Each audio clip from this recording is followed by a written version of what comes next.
Madam, ये मेरी पूरी कमाई है, इसे जमा कर दीजिए। ओए लड़के, सच सच बता, ये पैसे चुरा कर लाया है ना? नहीं मैडम, मैंने कुछ नहीं चुराया, ये पैसे मैंने मेहनत से कमाए हैं। अपनी हालत देखी है? अभी पुलिस बुलाती हूँ, जरूर कहीं से चोरी करके लाया है। अगर आपने पुलिस को बुलाया तो एक दिन आपकी नौकरी चली जाएगी। तेरे जैसे कितने आते हैं यहाँ, समझा? उसे क्या पता था कि जिस बच्चे को वह आज भगा रही है वही बच्चा एक दिन उसी बैंक की किस्मत पलट देगा। उस शाम दादी मां की आंखें लगातार छलक रही थीं।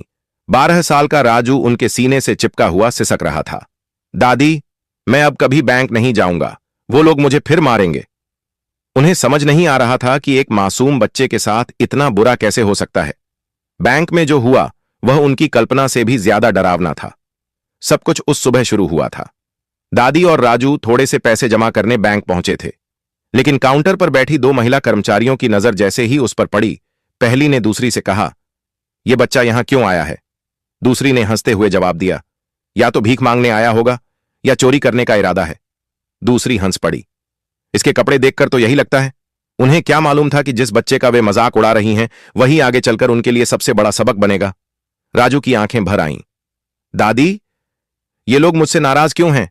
मैंने तो कुछ किया ही नहीं। तभी एक महिला कर्मचारी ने तेज आवाज में कहा, अरे छोटे, तू यहां क्यों आया है? तेरे पास इतने पैसे कहां से आए? गार्ड ने आगे बढ़कर राजू को धक्का दे दिया। यहां अमीर लोग आते हैं, तेरे जैसे गरीब बच्चों की यहां कोई जगह नहीं। राजू गिरते गिरते बचा और जोर जोर से रोने लगा। पूरा बैंक यह सब देख रहा था, लेकिन अजीब बात यह थी, किसी ने कुछ नहीं कहा, किसी ने आवाज नहीं उठाई। राजू पीछे हट गया और दादी के पीछे छुप गया। दादी, मुझे घर जाना है, वह रोते हुए बोला। दादी मां ने कांपते हाथों से अपना पुराना बटुआ निकाला। उसमें कुछ गिने चुने नोट थे। साहब, हमारे पास पैसे हैं, हमें बस जमा करने हैं। महिला कर्मचारी ने बटुए को देखा और हंस पड़ी। अरे, ये क्या है? इतने कम पैसे लेकर बैंक चले आए? उसी वक्त बैंक के एक कोने में बैठे एक शख्स ने चुपचाप अपना मोबाइल निकाला। उसका नाम था राकेश कुमार, स्थानीय पत्रकार था। वह अपने किसी काम से बैंक आया था, लेकिन जो उसने देखा उसे नजरअंदाज नहीं कर पाया। यह गलत है, उसने मन ही मन कहा, और बिना किसी शोर के पूरी घटना रिकॉर्ड करने लगा। राजू का गला सूख रहा था। उसने दादी का हाथ खींचा। दादी, मुझे पानी चाहिए। दादी मां ने धीरे से पास रखे पानी के जग की ओर इशारा किया। बेटा, वहां पानी है। लेकिन इससे पहले कि राजू एक कदम आगे बढ़ा था, गार्ड ने उसे रोक लिया। रुक, यह पानी तेरे जैसे बच्चों के लिए नहीं है, यह ग्राहकों के लिए है, कहीं और जाकर पी। आखिरकार दादी मां ने राजू का हाथ पकड़ा। चल बेटा, यहां से चलते हैं। राजू रोता हुआ दादी के साथ बैंक से बाहर निकल आया। थोड़ी देर बाद राकेश भी बाहर आया और उनके पास पहुंचा। आंटी जी, मेरा नाम राकेश कुमार है, मैं पत्रकार हूं। अंदर जो हुआ वो बिल्कुल गलत था। क्या मैं आपसे इस बारे में बात कर सकता हूं? बेटा, हमने कोई गलती नहीं की, हम तो बस पैसे जमा करने आए थे। राकेश ने सम्मान से कहा, अगर आप अनुमति दें तो मैं शाम को आपके घर आकर पूरी बात विस्तार से जानना चाहता हूं। लोगों को यह सच्चाई जाननी चाहिए। दादी मां ने उसे अपना पता दे दिया। शाम को राकेश कैमरा और रिकॉर्डिंग उपकरण लेकर उनकी झुग्गी में पहुंचा। राजू एक कोने में चुपचाप बैठा था। राकेश उसके पास बैठ गया। राजू बेटा, आज बैंक में क्या हुआ था? अंकल, वे मुझे चोर कह रहे थे, उन्होंने मुझे धक्का भी दिया, मैंने कुछ गलत नहीं किया था। यह सुनकर राकेश की आंखें नम हो गईं। उसने कैमरा ऑन किया और राजू की बात रिकॉर्ड करने लगा। दादी मां ने भी अपनी कहानी सुनाई। बेटा, यह राजू मुझे आज से 10 साल पहले बस स्टैंड पर मिला था। बहुत छोटा था, रो रहा था, कोई नहीं आया उसे लेने, तब से यह मेरे साथ है। राकेश ने पूछा, आपने पुलिस में शिकायत की थी? हां बेटा, की थी, दादी मां ने कहा, लेकिन कुछ पता नहीं चला। बातों बातों में उन्होंने अपनी बीमारी का जिक्र भी किया। डॉक्टर ने ऑपरेशन बताया था, लेकिन पैसे नहीं थे। इसी उम्मीद में बैंक गई थीं कि शायद कोई रास्ता निकल आए। राकेश ने उनकी पूरी कहानी रिकॉर्ड की। घर लौटकर राकेश ने पूरी रात काम किया। उसने बैंक की घटना का वीडियो एडिट किया। उसमें राजू और दादी मां का इंटरव्यू जोड़ा। वीडियो का शीर्षक था, 12 साल के बच्चे को बैंक में चोर कहा गया, क्या यही है हमारे बैंक का सिस्टम? उसने वीडियो सभी सोशल मीडिया प्लेटफॉर्म पर डाल दिया और लिखा, यह घटना बताती है कि हमारे समाज में गरीबों को आज भी इंसान नहीं, शक की नजर से देखा जाता है। वीडियो आग की तरह फैल गया। हजारों लोगों ने इसे शेयर किया। कैमरे तैयार थे, हेडलाइंस बन चुकी थीं। हर तरफ एक ही सवाल गूंज रहा था, क्या हमारे बैंक सच में ऐसे ही होते हैं? क्या गरीब या साधारण दिखने वालों के साथ यही सलूक किया जाता है? दादी मां ने राजू को समझाने की बहुत कोशिश की। बेटा, हर जगह बुरे लोग नहीं होते, कुछ लोग गलत होते हैं, लेकिन पूरी दुनिया वैसी नहीं होती। लेकिन राजू का बचपन इतना बड़ा सच समझने के लिए तैयार नहीं था। उसके मन में बस एक ही तस्वीर बन चुकी थी। बैंक एक डरावनी जगह है, जहां लोग डांटते हैं, डराते हैं और रुला देते हैं। उधर दादी मां की तबीयत दिन ब दिन बिगड़ती जा रही थी। डॉक्टर ने साफ कह दिया था, ऑपरेशन तुरंत करना होगा, वरना हालात गंभीर हो सकते हैं। ऑपरेशन का खर्च सुनकर दादी मां की सांसें अटक गई थीं। उनके पास इतने पैसे कहां थे? वे इसी उम्मीद में राजू को लेकर बैंक गई थीं कि शायद कोई लोन मिल जाए, कोई रास्ता निकल आए। लेकिन बैंक में जो हुआ, उसने उनकी हिम्मत ही तोड़ दी। उस रात दादी मां ने कहा, अब इलाज नहीं करवाएंगे बेटा। राजू कुछ समझ नहीं पाया। उसे बस इतना नजर आ रहा था कि दादी मां बहुत उदास हैं और दर्द में भी। उसी वक्त हजारों किलोमीटर दूर एक आलीशान होटल के कमरे में बैंक मालिक विनोद मेहता अपना फोन देख रहे थे। अचानक वही वायरल वीडियो उनकी स्क्रीन पर आ गया। पहले तो उन्होंने नजरअंदाज किया, किसी और बैंक का मामला होगा। लेकिन जैसे जैसे वीडियो आगे बढ़ा, उनका चेहरा सख्त पड़ता चला गया। यह तो उनका ही बैंक था।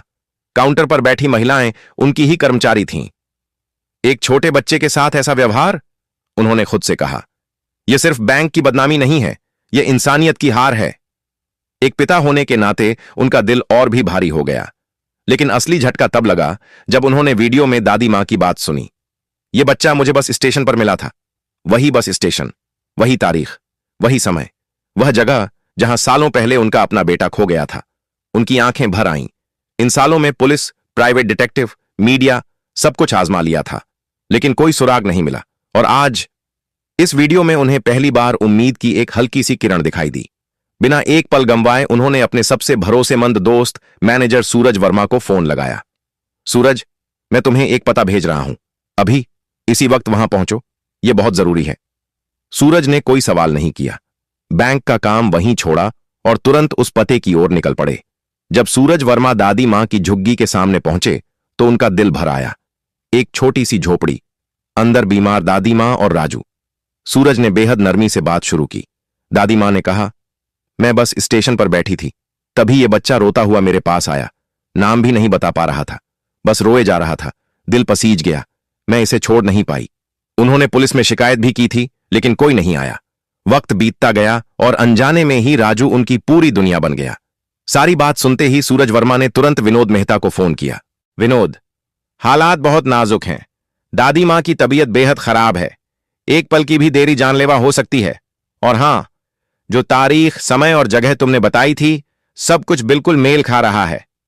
उस पल विनोद के दिल में उम्मीद की एक हल्की सी लौ जली, लेकिन उसी के साथ डर भी था, कहीं यह सिर्फ एक इत्तेफाक न हो। उन्होंने खुद को संभालते हुए कहा, कोई रिस्क नहीं लेंगे। दादी मां और बच्चे को शहर के सबसे अच्छे अस्पताल ले जाओ। इलाज में एक भी कमी नहीं होनी चाहिए। खर्च की फिक्र मत करना, सब मैं देखूंगा। सूरज ने बिना वक्त गंवाए एम्बुलेंस बुलाई। दादी मां और राजू को लेकर सीधे अस्पताल पहुंचे। उधर राजू, वह सब कुछ देख रहा था, लेकिन कुछ समझ नहीं पा रहा था। सूरज ने उसे पास बिठाया, सिर पर हाथ फेरा और कहा, डर मत बेटा, दादी मां ठीक हो जाएंगी। इसी बीच विनोद मेहता ने अपनी विदेश यात्रा अधूरी छोड़ दी थी। फ्लाइट में बैठे बैठे उनके दिमाग में बस एक ही सवाल घूम रहा था, क्या यह मेरा बेटा हो सकता है? अगले ही दिन वे भारत पहुंचे और सीधे अस्पताल गए। जैसे ही उनकी नजर राजू पर पड़ी, उनके आंसू खुद ब खुद बह निकले। बच्चे के चेहरे में उन्हें अपनी पत्नी की झलक दिखी, वही आंखें, वही मासूमियत। दिल कह रहा था, यही है, लेकिन दिमाग सबूत मांग रहा था। उन्होंने डॉक्टर से कहा, मुझे डीएनए टेस्ट कराना है। डॉक्टर ने समझाया कि रिपोर्ट आने में कुछ दिन लगेंगे। विनोद ने कहा, मैं सालों से इंतजार कर रहा हूं, कुछ दिन और सही। ऑपरेशन सफल रहा। जब दादी मां को होश आया तो वे हैरान रह गईं। मैं यहां कैसे? सूरज मुस्कुराए और बोले, एक अच्छे इंसान ने आपका इलाज करवाया है, बस यही समझ लीजिए। उधर बैंक के बाहर तूफान मचा हुआ था। मीडिया की भीड़, सवाल, क्या यही है बैंक की इंसानियत? क्या गरीबों के साथ यही बर्ताव होता है? वे दो महिला कर्मचारी और गार्ड जिन्होंने राजू के साथ बदसलूकी की थी, अब डर में जी रहे थे। उन्हें समझ आ गया था कि उनसे बहुत बड़ी गलती हो गई है। बाकी स्टाफ भी बेचैन था। पूरे बैंक की छवि दांव पर लगी थी। सोशल मीडिया पर बॉयकॉट के नारे लग रहे थे, हैशटैग ट्रेंड कर रहे थे। कुछ दिन बाद डीएनए रिपोर्ट आ गई। डॉक्टर ने रिपोर्ट विनोद मेहता के हाथ में दी। जैसे ही उन्होंने कागज खोला, उनकी आंखों से आंसू बह निकले। राजू उनका बेटा था। बरसों की तलाश आज खत्म हो गई थी। विनोद ने राजू को सीने से लगा लिया और देर तक रोते रहे। राजू कुछ नहीं समझा, बस इतना जानता था कि ये वही लोग हैं जिन्होंने दादी मां को बचाया। जब दादी मां को सच्चाई पता चली, उनकी आंखें भी भर आईं। विनोद ने दादी मां का हाथ थाम लिया। आपने मेरे बेटे को मां से कम नहीं समझा, वे बोले। आज से आप सिर्फ उसकी नहीं, मेरी भी मां हैं। और उसी पल विनोद मेहता ने दिल में एक और फैसला कर लिया।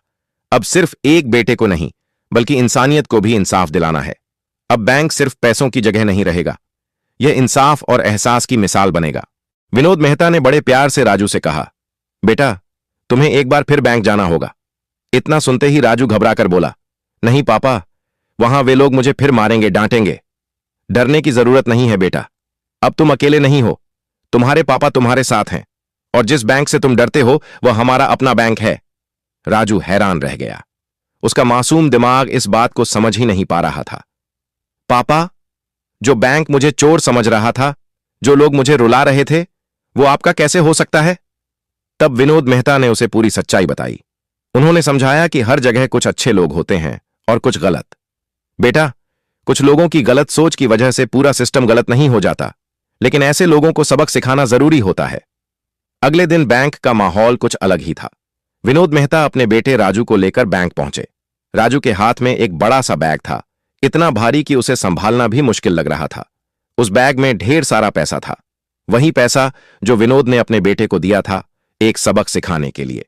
जैसे ही राजू बैंक के अंदर आया, सबकी निगाहें उसी पर टिक गईं। अरे, ये तो वही बच्चा है जिसका वीडियो वायरल हुआ था। राजू बिना रुके सीधे उसी काउंटर पर पहुंचा जहां वे दोनों महिलाएं बैठी थीं। उसने बैग खोला और सारा पैसा काउंटर पर फैला दिया। नोटों का ढेर देखकर बैंक में सन्नाटा छा गया। राजू ने कहा, आपने कहा था कि मैं चोरी करने आया हूं, मेरी औकात नहीं है यहां पैसा जमा करने की। देखिए, मैं पैसा लेकर आया हूं, अब इसे जमा कीजिए। उन दोनों महिलाओं और गार्ड का चेहरा सफेद पड़ गया। उन्हें समझ आ गया था कि अब मामला हाथ से निकल चुका है। उसी पल बैंक के दरवाजे खुले और विनोद मेहता अंदर आए। सभी कर्मचारी ध्यान दें, विनोद मेहता ने सबके सामने ऐलान किया, यह बच्चा राजू मेरा बेटा है, और जिन कर्मचारियों ने इसके साथ बदसलूकी की थी, उन्हें इस पल से नौकरी से निकाला जाता है। उन्होंने सख्त लहजे में कहा, जो लोग एक मासूम बच्चे के साथ इंसानियत भूल सकते हैं, वे हमारे बैंक में काम करने के लायक नहीं हैं। कर्मचारी एक दूसरे को देख रहे थे। जिसे वे गरीब बेसहारा बच्चा समझ रहे थे, वह बैंक मालिक का बेटा निकला। उन्होंने सिक्योरिटी बुलवाई और उन तीनों को बैंक से बाहर निकलवा दिया। यह खबर आग की तरह फैल गई। बाहर खड़े रिपोर्टर्स और कैमरे सब कुछ रिकॉर्ड कर रहे थे। न्यूज चैनलों पर ब्रेकिंग न्यूज चलने लगी। वायरल वीडियो वाला बच्चा निकला बैंक मालिक का बेटा। सोशल मीडिया पर बहस छिड़ गई। कोई कह रहा था, यह कर्मों का फल है, कोई बोला, यह तो किस्मत का खेल है। लेकिन एक बात पर सब सहमत थे, गलत काम का अंजाम कभी अच्छा नहीं होता। मैनेजर सूरज वर्मा की आंखें भर आई थीं। वे जानते थे कि विनोद ने अपने बेटे को खोकर कैसे कैसे दिन काटे थे। आज किस्मत ने उन्हें वो सब लौटा दिया था। विनोद मेहता ने एक बड़ा सुकून भरा घर लिया, जहां तीनों चैन से रह सकें। राजू के लिए अच्छा स्कूल तय हुआ। दादी मां के लिए घर पर ही नर्स रखी गई। जिंदगी ने आखिरकार उनके जख्मों पर मरहम रख दिया था। दोस्तों, आपको यह कहानी कैसी लगी? कमेंट में जरूर बताइए। फिर मिलेंगे अगली कहानी में।